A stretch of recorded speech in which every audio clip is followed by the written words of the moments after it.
Clos de gerbe par M. Christian Dupuis, maire de Suresnes, vice-président du conseil départemental des Hauts-de-Seine, M. Daniel Montet, adjoint au maire délégué aux actions mémorielles, et M. Yves Laurent, conseiller municipal délégué aux anciens combattants et aux associations patriotiques.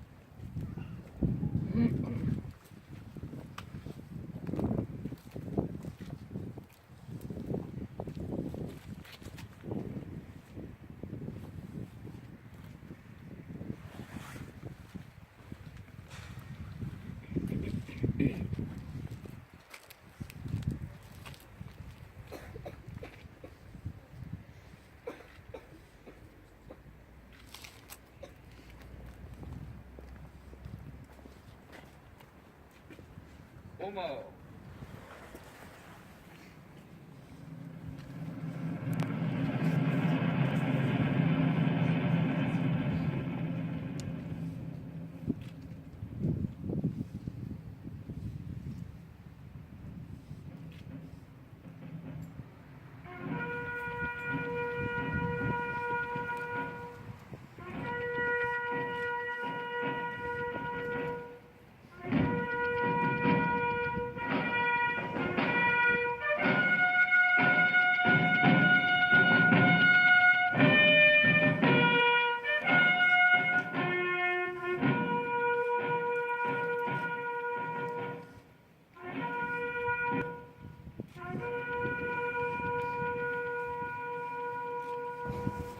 À présent, un discours très personnel de Mikhail Konika, membre du Conseil communal de la jeunesse.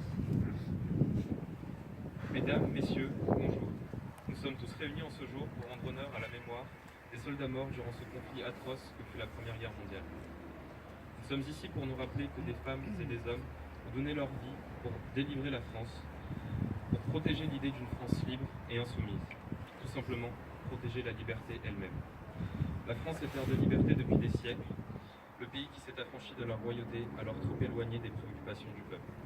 La France est le pays des droits de l'homme et du citoyen, ne l'oublions pas. La Grande Guerre nous a montré à quel point l'homme pouvait être destructeur, inhumain et meurtrier. Cela aurait dû nous servir de leçon, et pourtant, 21 années plus tard, un second conflit mondial éclata. À nouveau des horreurs, des destructions, des meurtres. Si l'on réfléchit bien, la guerre n'est rien d'autre que le massacre mutuel de personnes qui ne se connaissent pas au profit de dirigeants qui se connaissent mais qui ne se battent pas entre eux. Je cite ici Paul Valéry.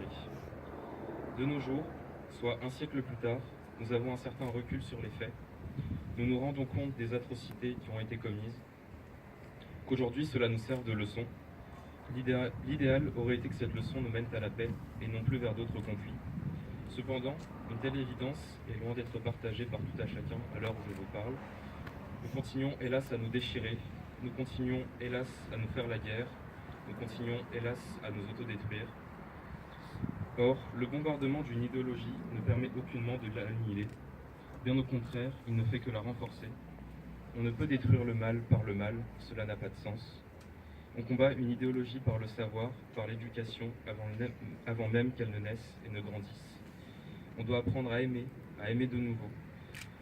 Nous avons malheureusement oublié cet acte simple de la vie quotidienne. Imaginez la manière dont plus de 7 milliards d'êtres humains pourraient vivre dans un monde en paix. Imaginez ce que l'on pourrait transcender si nous vivions tous dans l'amour et le respect de notre prochain. Toutefois, tant qu'il y aura encore un intérêt quelconque à se faire la guerre, nous ne serons jamais en paix. J'ai peine à penser que je ne verrai, moi, lycéen suresnois de 17 ans, peut-être jamais ce jour. Pour l'heure, c'est vous, adultes, qui détenez le destin de la jeunesse entre vos mains. Et c'est la raison pour laquelle le chemin vers la paix doit être initié dès maintenant, avec vous, avec nous, pour le bien des générations qui nous succéderont. Merci de m'avoir écouté, bonne écoute.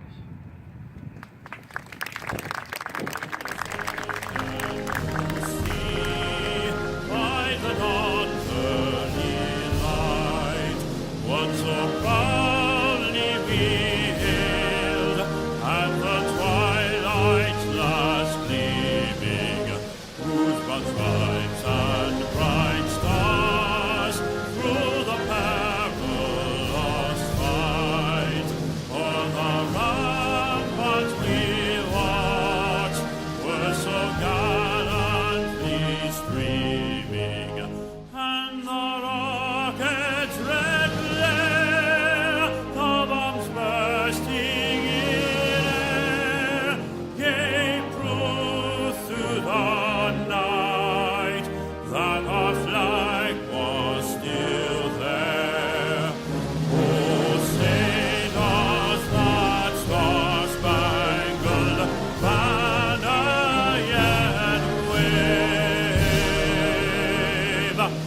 for the land.